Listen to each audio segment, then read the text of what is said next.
Shalom Bapak Ibu, puji Tuhan, kita kembali bersyukur kepada Tuhan hari ini untuk waktu dan kesempatan yang Tuhan berikan kepada kita. Dari gereja Laodikia, kita belajar bagaimana hari-hari ini untuk menukar, membeli emas yang sudah dimurnikan dan belinya kepada Tuhan, pakaian putih untuk menutupi ketelanjangan gereja ini, dan minyak supaya mereka bisa melihat. Jadi mereka bukan punya mata tetapi tidak bisa melihat, dan hal ini yang perlu dibeli dari Tuhan Yesus agar mereka bisa memperoleh kekayaan secara rohani. Mereka tidak berada pada kondisi miskin, buta, telanjang, dan melarat.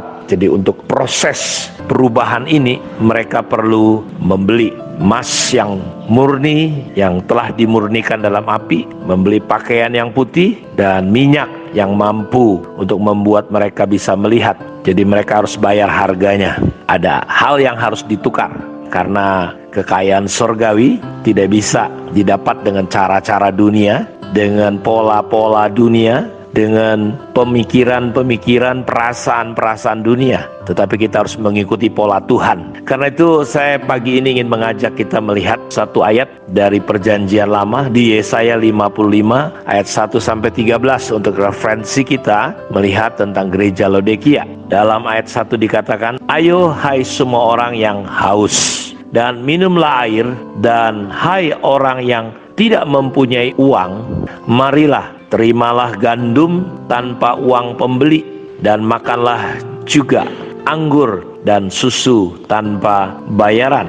Mengapa kamu belanjakan uang untuk sesuatu yang bukan roti?" Perhatikan baik-baik Bapak Ibu, mengapa kamu belanjakan uang untuk sesuatu yang bukan roti, dan upah jeripayahmu untuk sesuatu yang tidak mengenyangkan. Jadi lewat ayat ini kita belajar bahwa banyak orang melakukan sesuatu yang sia-sia, sesuatu yang tidak ada gunanya, sesuatu yang tidak ada manfaatnya. Bahkan hal-hal yang kosong itu seolah-olah begitu luar biasa. Nah, kita melihat di sini tipu daya iblis menyelusup masuk.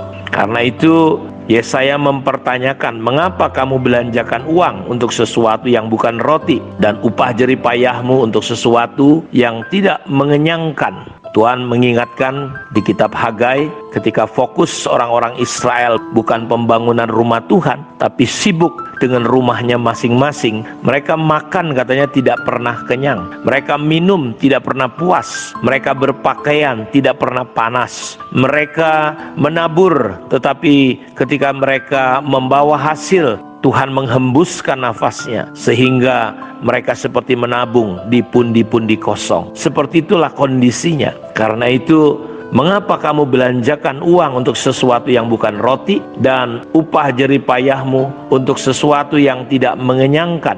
Dengarkanlah aku, maka kamu akan memakan yang baik, dan kamu akan menikmati sajian yang paling lezat. Jadi Tuhan, pertukaran itu terjadi ketika kita membuka hati, membuka pikiran, membuka telinga kita kepada suara Tuhan, kepada firman Tuhan, kepada kebenaran.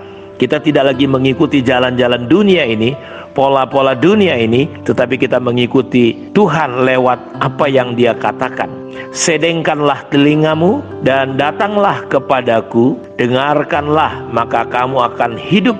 Aku hendak mengikat perjanjian abadi dengan kamu menurut kasih setia yang teguh yang kujanjikan kepada Daud. Sesungguhnya aku telah menetapkan dia menjadi saksi bagi bangsa-bangsa, menjadi seorang raja dan pemerintah bagi suku-suku bangsa. Sesungguhnya engkau akan memanggil bangsa yang tidak kau kenal, dan bangsa yang tidak mengenal engkau akan berlari kepadamu oleh karena Tuhan Allahmu, dan karena Yang Maha Kudus Allah Israel yang mengagungkan engkau. Carilah Tuhan selama Ia berkenan ditemui, berserulah kepadanya selama Ia dekat. Baiklah orang fasik meninggalkan jalannya, dan orang jahat meninggalkan rancangannya. Baiklah ia kembali kepada Tuhan, maka Tuhan akan mengasihaninya, dan kepada Allah kita, sebab Ia memberi pengampunan dengan limpahnya. Jadi cari Tuhan selama Dia masih berkenan ditemui, karena ada waktunya Tuhan tidak lagi bisa dijumpai dan ditemui. Karena itu Tuhan berkata, baiklah orang fasik meninggalkan jalannya dan orang jahat meninggalkan rancangannya. Jadi Bapak Ibu, mari kita meninggalkan pola cara-cara yang membuat Tuhan muak seperti gereja di Laodikia. Mereka memakai cara-cara dunia, pemahaman-pemahaman, maka Dia Tuhan akan mengasihani kita karena Dia memberi pengampunan dengan limpah. Sebab rancanganku bukanlah rancanganmu dan jalanmu bukanlah jalanku. Demikianlah firman Tuhan. Seperti tingginya langit dan bumi, demikianlah tingginya jalanku dan jalanmu, rancanganku dan rancanganmu. Sebab seperti hujan dan salju turun dari langit dan tidak kembali ke situ, melainkan mengairi bumi, membuatnya subur dan menumbuhkan tumbuh-tumbuhan dan memberikan benih kepada penabur dan roti kepada orang yang mau makan. Demikianlah firmanku yang keluar dari mulutku, ia tidak akan kembali kepadaku dengan sia-sia, tetapi ia akan melaksanakan apa yang ku kehendaki dan akan berhasil dalam apa yang kusuruhkan kepadanya. Sungguh kamu akan berangkat dengan sukacita dan akan dihantarkan dengan damai. Gunung-gunung serta bukit-bukit akan bergembira dan bersorak-sorai di depanmu, dan segala pohon-pohonan di padang akan bertepuk tangan sebagai ganti semak duri. Lihat Bapak Ibu, sebagai ganti semak duri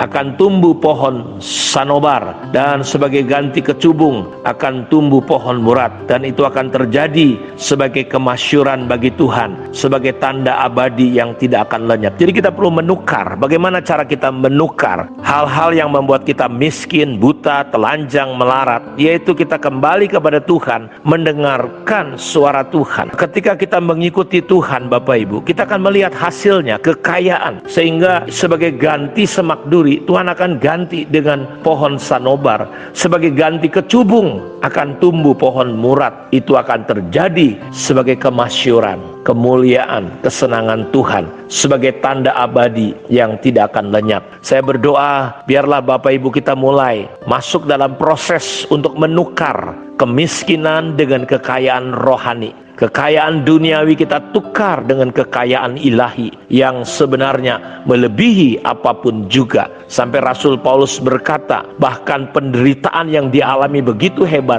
tidak sebanding dengan kekayaan, kemuliaan yang Tuhan sudah sediakan untuk kita semua yang percaya kepada Tuhan. Karena itu, cari Tuhan, kembali kepada Tuhan, bertobat, berbaliklah kepada Tuhan. Tuhan memberkati kita. Shalom.